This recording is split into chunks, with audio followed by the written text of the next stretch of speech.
WHO ने हाल ही में एक रिपोर्ट प्रकाशित की। डब्ल्यूएचओ पीछे पड़ गया है अब इस चीज के लिए कि भैया नमक खा के मर रहे हो।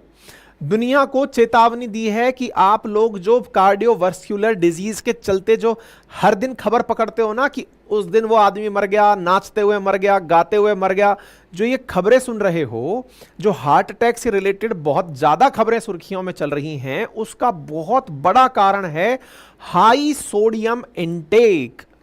और इंटरेस्टिंग फैक्ट है साथियों कि हम सब लोगों को दिन भर में केवल 1 चम्मच नमक खाना होता है। पहले ही मैं बता देता हूं, आप में से कुछ लोग सुनते ही कह सकते हैं आज से नमक बंद मत कर देना, वो भी गलत है। मैं पहले ही सेशन में बता दे रहा हूं। आज आपके नमक से रिलेटेड बहुत सारे डाउट क्लियर करने वाला हूं। नमक कम खाना चाहिए, 0 नहीं होना चाहिए, नंबर 1। नंबर 2, नंबर कितना खाना चाहिए ये बताऊंगा।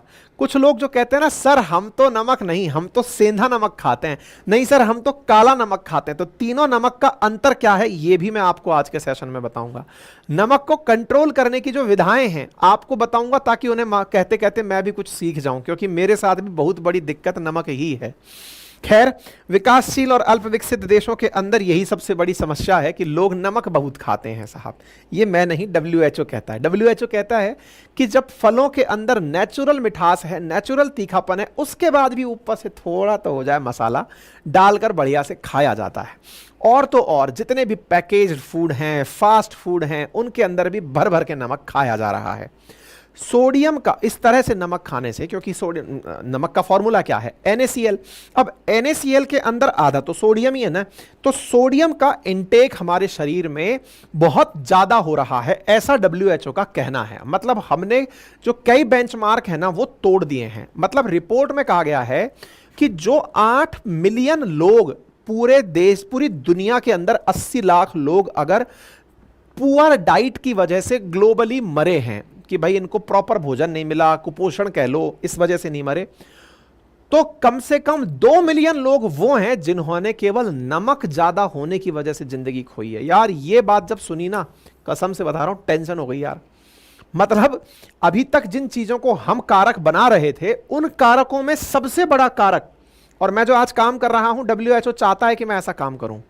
डब्ल्यूएचओ का चाहना है कि इस पर अवेयरनेस फैलाई जाए जनता के बीच में, तो मैं अवेयरनेस फैला रहा हूं। थैंक यू बोलना चाहिए मुझे डब्ल्यूएचओ को। हाँ जी, और खुद के लिए भी जरूरी है भाई। 2 मिलियन यानी 20 लाख लोग दुनिया में ज्यादा सोडियम खा के मरे हैं। ज्यादा सोडियम बोले तो ज्यादा नमक खा के मरे हैं। आपके मन में चल रहा होगा अपन तो सेफर साइड है साहब, अपन नहीं खाते साहब, अपन तो काला नमक खाते हैं, सेंधा नमक खाते हैं। आपका नंबर भी आ रहा है। हाँ जी, तो ऐसी स्थिति के अंदर डाइटरी सोडियम को कम करने को लेकर, क्योंकि इस सोडियम के खाने से कार्डियोवास्कुलर डिजीजेस होती हैं। ये डब्ल्यूएचओ का global sodium benchmark for different food category नाम से 2nd एडिशन प्रकाशित हुआ, जिसमें उन्होंने ये बात मेंशन करी कि हाई सोडियम इनटेक की वजह से जो कार्डियोवास्कुलर डिजीजेस हैं, जो कि नॉन कम्युनिकेबल डिजीजेस हैं, वो उसके अंदर लीडिंग कॉज बना हुआ है। सबसे ज्यादा जो ना फैलने वाली non communicable just like cancer जो बीमारी है, उन बीमारियों में सबसे लीडिंग कॉज डेथ का दुनिया के अंदर ये बना हुआ है। नॉन कम्युनिकेबल डिजीजेस के अंदर कार्डियोवास्कुलर डिजीज के चलते लोग बड़ी तरीके से बहुत ज्यादा संख्या में मर रहे हैं, ये सोडियम इनटेक के कारण हो रहा है। तो नॉन कम्युनिकेबल डिजीजेस कौन कौन सी हैं? प्रमुख रूप से उनमें सबसे पहले है कार्डियोवास्कुलर डिजीज, दूसरी है डायबिटीज, तीसरी है क्रॉनिक रेस्पिरेटरी डिजीज, और चौथी है कैंसर। यानी ये बीमारियां जो एक से दूसरे में नहीं फैलती हैं, उनमें सबसे बड़ी बीमारियों में 4 बड़ी बीमारी हैं, और 4 में जो नंबर 1 पर आती है वो कार्डियोवास्कुलर डिजीजेस हैं, non communicable diseases, chronic diseases हैं।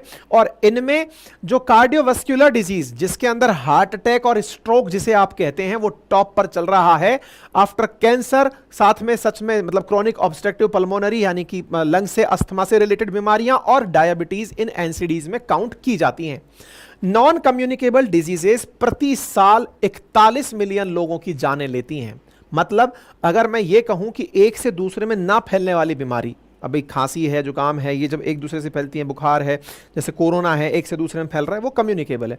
जो एक से दूसरे में नहीं फैलने वाली बीमारियां हैं, उनमें 4 बीमारी जिसके अंदर नाम बताया, heart attack, cancer, asthma, diabetes. तो इन 4 बीमारियों की वजह से दुनिया में लगभग 4 करोड़ लोग हर साल मरते हैं।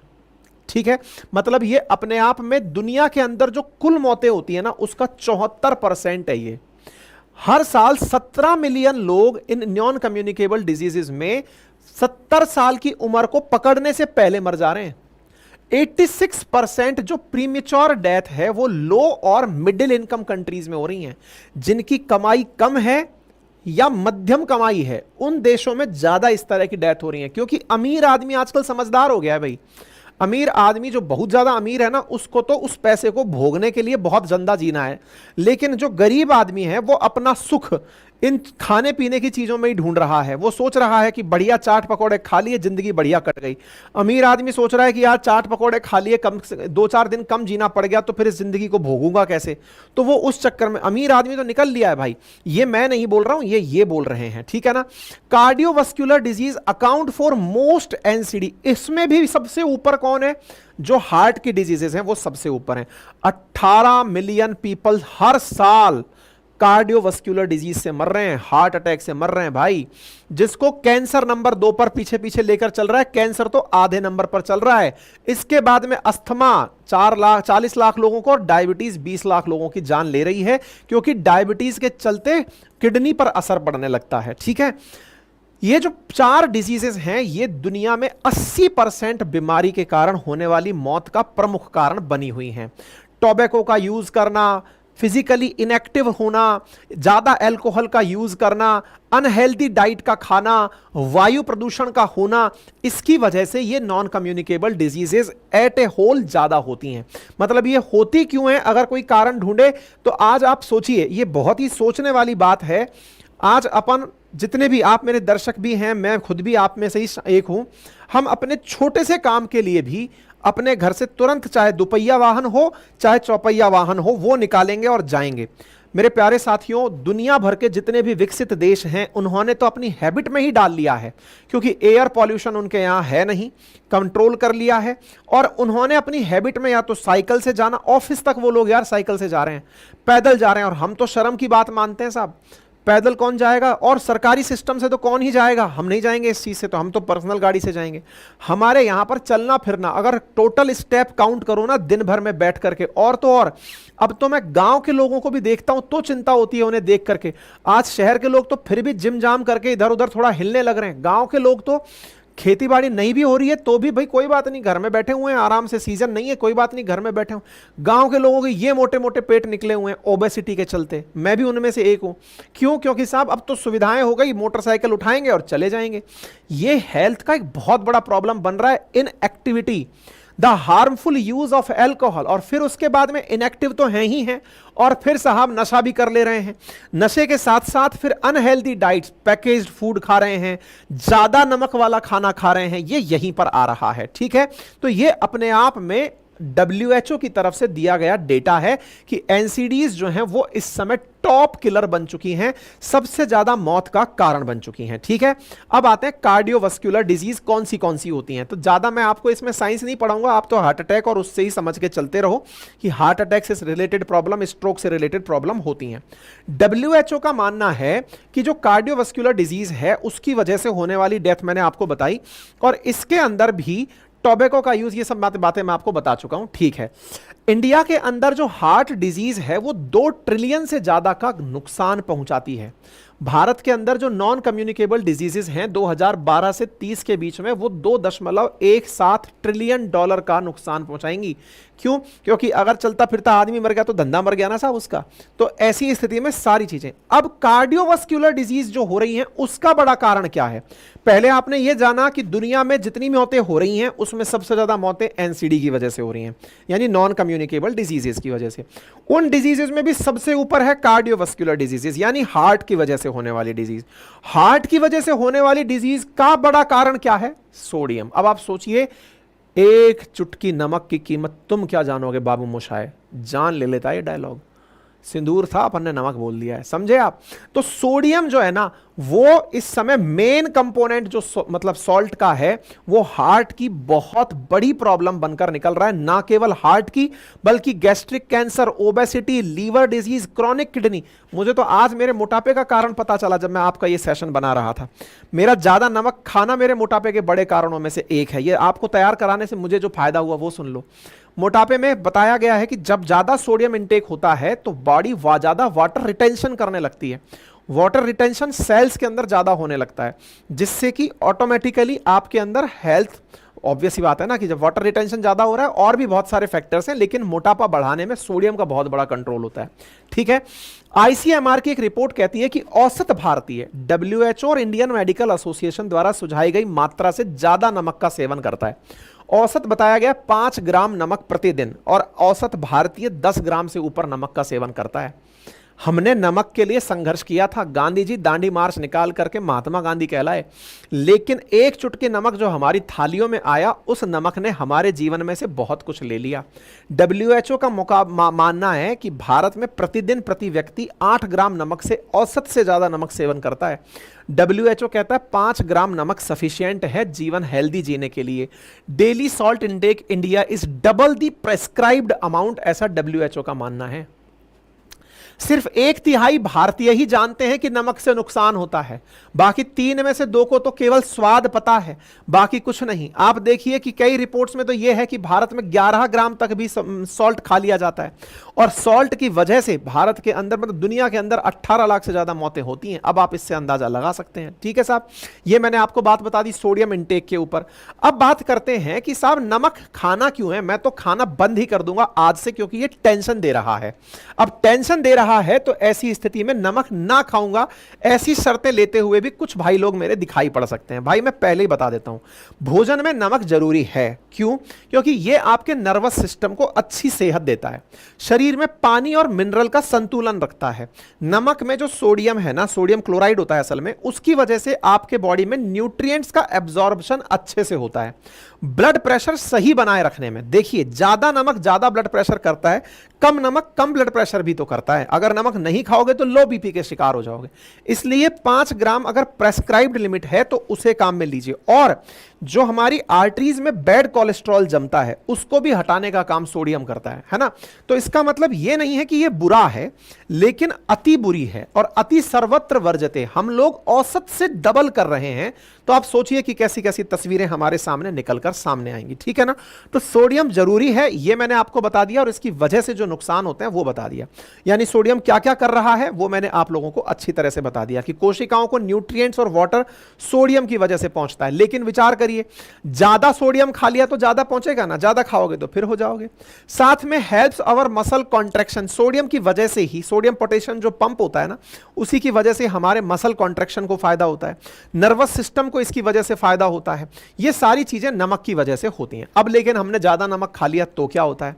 सीधा सीधा असर तो आपके बालों पर झड़ना शुरू हो जाता है, किडनी का वजन किडनी में सूजन आ जाती है, बॉडी का वाटर रिटेंशन बढ़ता है, शरीर में पानी को जमा करके पूरे टाइम रखता है, हड्डियां कमजोर होने लगती हैं। जैसे घर में अपने लोग कहते नहीं है, उनको तो बेचारों को डायरेक्ट कहना आता है, अरे ज्यादा नमक मत खाए, हड्डियां गल जाएंगी तेरी। वो क्यों कहते हैं? उनको लगता है कि जब कब्र में आदमी को डालते हैं तो नमक डाल के डालते हैं ताकि वो गल जाए, तो ये तो खुद ही डाल रहा है तो खुद गल जाएगा, तेरी हड्डियां गल जाएंगी। लिटरल सेंस में सच्चाई है कि हड्डियां गलती हैं। ना केवल इससे हार्ट डिजीज, लकवा, हाई ब्लड प्रेशर, स्ट्रोक जैसी कई बीमारियां होती हैं। और ज्यादा नमक खाने पर ज्यादा प्यास लगती है। कई बार अपन होटल में खाना खाने जाते हैं और जब बहुत चटपटा खाना खा लेते हैं तुरंत बहुत तेज प्यास लगती है, क्योंकि नमक पानी मांग रहा है, पानी दो। अब पानी तो मिल गया, उससे पानी को तो आपने ले लिया, बॉडी में वो रिटेन भी हो गया। अब आपके शरीर में जो बीमारियां देखे गया वो क्या है? ब्लड प्रेशर बढ़ा, हाइपरटेंशन बढ़ा, हार्ट की बीमारी बढ़ी, पेट का कैंसर हो सकता है, हड्डियों का कमजोर होना हो सकता है, ऑटो इम्यून डिजीज मतलब इन्फ्लेमेशन हो सकता है, दिमाग के अंदर कॉग्निटिव फंक्शन, पहचान से जुड़ी समस्याएं पैदा हो सकती हैं। ये सारी चीजें हो सकती हैं। और हाइपरटेंशन तो आजकल साहब आप जान ही रहे हैं, भारत के शहरों में हर 3 में से 1 व्यक्ति हाई ब्लड प्रेशर लिए घूम रहा है कि साहब टेंशन में चल रहा हूं मैं। ठीक है ना। अब जब हाइपरटेंशन होता है तो क्या होता है? दिल बहुत तेजी से धड़कता है, ब्लड का फ्लो वाहिका में बहुत मुश्किल से होता है, घबराहट हो जाती है ना। तो हाइपरटेंशन जब नमक से हो रहा है, घबराहट तेजी से होने लगती है, ब्लड का सर्कुलेशन तेज होने लगता है, यहीं पर फिर फट जाता है मामला। ठीक है। भारत अमेरिकियों से पीछे है हाई ब्लड प्रेशर के मामले के अंदर, हाइपरटेंशन हम लोग ज्यादा, क्योंकि तनाव बहुत जल्दी ले लेते हैं। ठीक है साहब, अब हमने आपको अभी तक बताया कि नमक नहीं खाने से भी नुकसान होगा। ध्यान रखिएगा, अगर आप नमक नहीं खाएंगे तो भी आप लो ब्लड प्रेशर के, टाइप 2 डायबिटीज के, कमजोरी, उल्टी, ब्रेन और हार्ट में सूजन जैसी बीमारियों से पीड़ित हो सकते हैं। इसलिए सोडियम के इंटेक को कम होने, मतलब सोडियम का इंटेक कम करना है, लेकिन बंद नहीं करना है। ठीक है ना। तो प्रॉब्लम्स जो है वो मैंने आपको बता दी कि इससे लो ब्लड प्रेशर हो सकता है, ब्लड में सोडियम लेवल कम होने से डायबिटीज, लोगों से मौत का खतरा बढ़ सकता है, ये सब चीजें हैं। ठीक है। अब अगर आप ज्यादा नमक खा रहे हैं तो इसकी पहचान क्या है कि मैं ज्यादा नमक खा रहा हूं, क्योंकि आपको नाप के तो खाना नहीं है, पता चल रहा है आटे में मिल गया या पैकेज्ड फूड में मिल गया या कहीं और से खा लिया, ऊपर से डाल के खा लिया।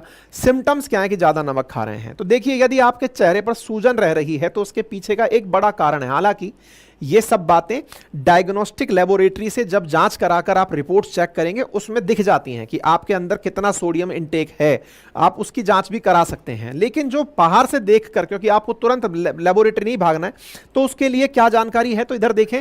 हाई ब्लड प्रेशर के साथ में आपको ज्यादा प्यास लगती हो, या फिर ज्यादा पानी पीने के कारण आप ज्यादा टॉयलेट जाते हो, आपका अचानक बहुत तेजी से वजन बढ़ रहा हो, आप फिजिकली खुद को कमजोर महसूस कर रहे हो, रात को बहुत अच्छी नींद ना आ रही हो, तो ये समझिए कि आपको परेशान कर रहा है नमक।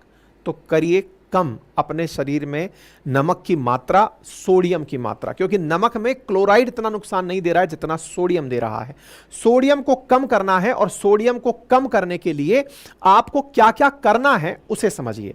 पहला, सोडियम को कम करने के लिए सबसे पहली जरूरी चीज है कि आप फ्रेश भोजन खाएं। पता है, जब आप खुद मोटिवेट होना चाहते हैं तो मोटिवेट दूसरों को करें। तो मैं आज आपको यह बात बोलकर खुद को भी याद दिला रहा हूं, आप भी याद रखना और मुझे भी याद दिलाना। अपन दोनों मिलकर के नमक कम करेंगे यार, है ना। सबका ये ख्याल है, ध्यान रखना भाई। पहले सबसे ज्यादा मोस्टली फ्रेश खाना खाइए जिसको मिनिमम प्रोसेस किया हो। पता है, अभी मेरे एक मित्र हैं जो अभी बाहर विदेश जाके आए, जापान के एक ऐसे शहर में गए जहां पर औसत उम्र लोगों की 100 साल से ऊपर है। वहां पर पता चला कि वो लोग बहुत ही कम कुकिंग के साथ खाना खाते हैं, मतलब कि जितना हो सके वो फ्रेश फूड खाते हैं, और अगर खाना भी है तो उसे डायरेक्ट फ्लेम पर नहीं पका रहे हैं। ठीक है, तो ये बहुत इंपॉर्टेंट बात है। दूसरा, लो सोडियम के प्रोडक्ट्स को पहले से ही चूज करके चलें कि भाई जिसमें कम नमक हो वही भोजन लेना है। साथ में कम नमक मिलाकर खाने को पकाएं। इसके स्थान पर आप कुछ और हर्ब्स या फिर स्पाइसेस फ्लेवर के लिए भोजन में डाल सकते हैं। जो अपने और मसाले होते हैं ना, उनको आप मसालों के रूप में डालो ताकि उनका स्वाद बनता रहे। साथ में जो कमर्शियल सॉसेज आते हैं, सॉस के अंदर क्या है, प्रिवेंटिव के रूप में नमक डाल देते हैं, प्रिजर्वेटिव के रूप में, ताकि ये खराब ना हो, उसका यूज करने से बचें। और जो इंस्टेंट प्रोडक्ट आते हैं ना, इंस्टेंट नूडल बना दो, ये बना दो, क्योंकि ज्यादा नमक और ज्यादा चीनी ये प्रिजर्वेटिव्स हैं, ये भोजन को सुरक्षित रखने के लिए बनाए जाते हैं, लंबे समय तक डाले जाते हैं।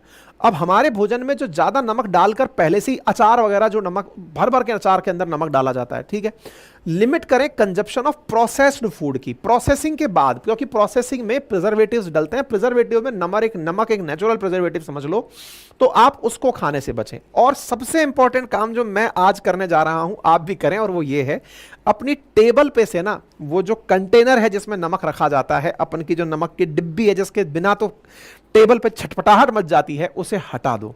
पर भाई क्या मेरी ये आदत सुधर जाएगी? बहुत बड़ा सवाल है, आपके दिमाग में भी होगा कि यार हमने टेबल पर से नमक हटा दिया तो क्या आदत सुधर जाएगी? हमको तो आदत पड़ी हुई है।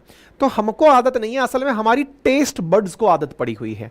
और अगर नमक की, मैंने पढ़ा आपके चक्कर में, इसको मेरे लिए भी पढ़ा, टेस्ट बड्स कुछ दिनों में अपना टेस्ट बदल लेती हैं।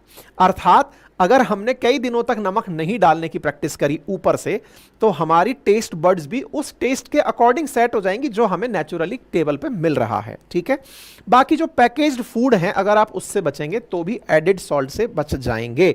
जैसे कि जो पैकेट्स आ रहे हैं उन सब के अंदर भरपूर मात्रा में नमक है, उससे आप बच सकते हैं। WHO ने खुद ने 2030 को लेकर टारगेट रखा है, और वो ये है कि भाई 30% लोगों की टेबल पर से नमक कम करना है अगर दुनिया बचानी है। इसके लिए जागरूकता फैलानी है। मैं जागरूकता फैलाने का काम कर रहा हूं। पैकेज्ड फूड में सबसे ज्यादा नमक कंज्यूम हो रहा है तो बोले उस पर लिख कर दो कि कितना नमक इसमें डला है, ताकि जनता को यह पता चल सके। पब्लिक इंस्टीट्यूशंस जैसे स्कूल, हॉस्पिटल, ऑफिस में कम सोडियम वाले आइटम्स को प्रोवाइड करना चाहिए ताकि लोगों में अवेयरनेस फैले। तो डब्ल्यूएचओ इस काम के लिए सोडियम स्कोर कार्ड दे रही है। भारत को नंबर 2 कैटेगरी में रखा गया है कि India already eat right India जैसे अभियान चला रहा है, आज से थोड़ा कम अभियान चला रहा है, मतलब इंडिया ऑलरेडी इस काम में लगा हुआ है कि नमक को कैसे लोगों के टेबल से कम करना है। आप लोग भी इस सेशन के माध्यम से यह समझें कि आपको नमक शरीर के लिए कम जरूरी है और उसको आप कम करेंगे। कुछ फैक्ट मतलब फ्रिक्वेंटली आस्क्ड क्वेश्चंस हैं कि साहब मुझे तेज चटक नमक खाने की आदत है, मैंने जवाब दे दिया है, तो आप उसको कंट्रोल कर सकते हैं ना, टेस्ट बड ऑटोमेटिक सेट हो जाती हैं। खाने के ऊपर से नमक डालना, नमक डालकर खाना क्यों सही नहीं होता, इसका जो आंसर मुझे मिला वो ठीक नहीं था। खाने के ऊपर नमक डले चाहे अंदर नमक डले, नमक घुल करके आयन बनाता है और आयंस की जो मात्रा है ना ऊपर से डालने पर वो इंटैक्ट रह जाती है, तो शरीर को ज्यादा नुकसान पहुंचाती है। मुझे ज्यादा कन्विंसिंग आंसर नहीं मिला तो मैं नहीं दूंगा। दाल और सब्जी के साथ पका हुआ नमक ऊपर से, ये मैं इसका आंसर मुझे अच्छा नहीं मिला। हाँ, प्रेगनेंसी में ज्यादा नमक खाने पर कंट्रोल करना चाहिए क्या, क्योंकि बहुत सारी महिलाओं को ड्यूरिंग प्रेगनेंसी बहुत क्रेविंग होती है चटपटा खाने की, नमक खाने की।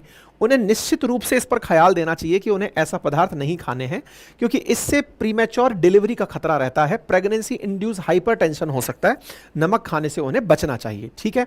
नमक को चेक करने के लिए क्या है, तो आप जाकर डॉक्टर के पास जाएं, हर 6 महीने में, साल भर में आप डॉक्टर से चेक करवाएं, रिपोर्ट्स निकलवाएं, उसके अंदर निकल के जानकारी आ सकती है। अब आयोडीन नमक की जगह सेंधा नमक यूज कर लें तो कैसा है, सबसे आखिरी और महत्वपूर्ण सवाल। और कईयों को तो सेंधा नमक और काला नमक, इनमें भी कंफ्यूजन रहता है कि ये होता क्या है। तो देखिए, काला नमक तो सिंपल वो नमक है, मतलब पहले की समझिए कि आपका और हमारा नमक बनता कैसे, इसको समझते हैं। हमारा नमक बनता है समुद्र के खारे पानी से, नदी के खारे पानी से, जो कहीं झील में भर गया है, उसे सुखाकर, पानी को उड़ाकर, उसके मिनरल्स में से सोडियम क्लोराइड को निकालकर साफ सुथरा करके बना लेते हैं। तो पानी को सुखा करके तो अपना जो सिंपल टेबल सॉल्ट है ना, ये बनता है। इसमें प्रचुरता से NaCl होता है। जो सेंधा नमक है ना, वो सेंधा नमक चट्टानों से बनता है, यानी धरती के भीतर की जो चट्टानें हैं, जो ऑलरेडी नेशनल मतलब सोडियम क्लोराइड से बनी हुई हैं। तो प्योर उसमें सोडियम क्लोराइड मिले ये जरूरी नहीं है, इसलिए उसमें magnesium, sulphur, calcium, potassium, zinc जैसे और भी एलिमेंट मिले होते हैं। इसलिए सेंधा नमक को लोग प्रेफर करते हैं। क्यों प्रेफर करते हैं, कि भाई सेंधा नमक में हमें सोडियम क्लोराइड के साथ साथ और सॉल्ट के मिनरल्स भी मिल जाते हैं, जो शरीर के लिए जरूरी हैं। इसलिए बाई हेल्थ सेंधा को ज्यादा प्रेफर किया जाता है। लेकिन सेंधा नमक में एक दिक्कत है, उसमें जो हमारे वाले नमक में आयोडीन मिली हुई आती है ना, वो उसमें मिली हुई नहीं आती। आप पूछेंगे मैं आयोडीन नहीं लूं तो क्या होगा। वो बचपन में अपन एक एडवर्टाइज नहीं देखते थे, पता नहीं आप तो 90s के किड्स होंगे, आपने नहीं देखा होगा। जाओ मुन्ना पास की दुकान से नमक तो ले आओ, फिर वो कहता था ठहरो मुन्ना, कौन सा नमक, वही आयोडीन युक्त नमक लेकर आओ, जिसकी वजह से गहंगा नहीं होगा, ग्वाइटर है ना। थायराइड के हाइपर एक्टिविटी को कंट्रोल करता है आयोडीन। तो बोले आप आयोडीन युक्त नमक खा सकते हैं, थायराइड की कार्य क्षमता को यह बढ़ावा देता है। तो आयोडीन जरूरी होता है, जो सेंधा नमक में नहीं डला होता है, ठीक है। तो सेंधा नमक वैसे मिनरल्स के लिए ठीक है, लेकिन उसमें आयोडीन की कमी होती है, ये उसका मेजर वो है। तो आप रेगुलर रूटीन में पूरे टाइम बोले मैंने तो टेबल सॉल्ट हटा दिया, अब तो मैं सेंधा ही खाऊंगा, तो आपको आयोडीन की कमी फील हो सकती है। दूसरा, अब एक होता है काला नमक। क्या होता है, काले नमक के अंदर कुछ नहीं है। काले नमक के अंदर जो अपना सिंपल वाला नमक है ना, उसमें हर्ड जो होती है ना, हर्ड आप जानते हो, तो हर्ड को बहुत ज्यादा कब्ज दूर करने के लिए लोग लेते हैं, छोटी हर्ड, बड़ी हर्ड। तो हर्ड के बीज को डालकर उबाला जाता है और पानी को भाप बनकर उड़ा देते हैं, तो जो हर्ड का रंग है ना, वो उस नमक में आ जाता है। तो एक तरह से ये समझिए कि नमक में हर्ड मिलाकर और फिर टाइट कर दिया जाए तो काला नमक बनता है। तो काला नमक टेक्निकली जिनको कब्ज है, कॉन्स्टिपेशन है, उनके लिए एक दवा की तरह काम करता है। इसलिए काले नमक को बहुत बार लोग सजेस्ट करते हैं कि भाई तेरे गैस बन रही हो, एसिडिटी हो रही हो, तो काला नमक ले लेना। क्यों, क्योंकि उसमें हार्ड का फीचर ऑलरेडी मिला हुआ आ रहा है। तो एक तरह से ये मतलब है तो पूरी तरह से सोडियम क्लोराइड, लेकिन इसमें अब आयरन, कॉपर, जिंक जैसे तत्व भी मिल गए हैं। तो कब्ज होना, पेट दर्द होना, चक्कर, उल्टी, जी घबराने जैसी दिक्कतें आना, उनको काला नमक काउंटर करता है, ठीक है ना। तो ये मतलब इंपॉर्टेंट चीज जो है मैंने आपको बता दी। तो अब आपको करना क्या है, कुल मिलाकर वो मैं आपको सारी बातें बता चुका हूं। सेंधा नमक खाने में आप मिलाते हैं तो फायदा है आपको, तुलनात्मक रूप से। लेकिन सेंधा नमक का अर्थ यह नहीं है कि इसको भी खूब सारा खा रहे हैं। अल्टीमेटली सोडियम की मात्रा को कंट्रोल रखना है तो आप 5 ग्राम तक का ही सोडियम अपनी डाइट में रखें, ऐसी मेरी आपसे गुजारिश है। तो आज से अपने ऊपर ये लगा लीजिए कि आज से मुझे कम नमक खाना है और मुझे भी याद दिलाना है, ठीक है ना। PDF मिल जाती है। और पढ़ने के लिए हिस्ट्री, ज्योग्राफी, पॉलिटी, इकोनॉमी का बेहतरीन कोर्स, यानी कि एकदम PCS लेवल का कोर्स आपको मात्र 1499 में रिकॉर्डेड हमारे एप्लीकेशन अपनी पाठशाला, जो कि Google play store, app store दोनों पर है, वहाँ पर आपको मिल जाएगा। और जो क्लास में हमने पढ़ाया कंटेंट है वो हमने रिटर्न फॉर्म में नोट्स के रूप में मात्र 1999 में आपके लिए उपलब्ध करा रखा है। आप इसे भी ऑर्डर कर सकते हैं, 7 दिन में घर पर डिलीवर हो जाता है। बेहतरीन कंटेंट है मेरा अपना लिखा हुआ, मेरा अपना कंटेंट जो कि मैंने टीम के माध्यम से लिखवाया है। आप इसे यूज़ कर सकते हैं। अपना ख्याल रखें, बड़ों का सम्मान करें, छोटों को प्यार दें, अपना व्यक्तित्व इस प्रकार से विकसित करें कि महिलाएं आपके साथ सुरक्षित और सम्मानित महसूस करें। धन्यवाद।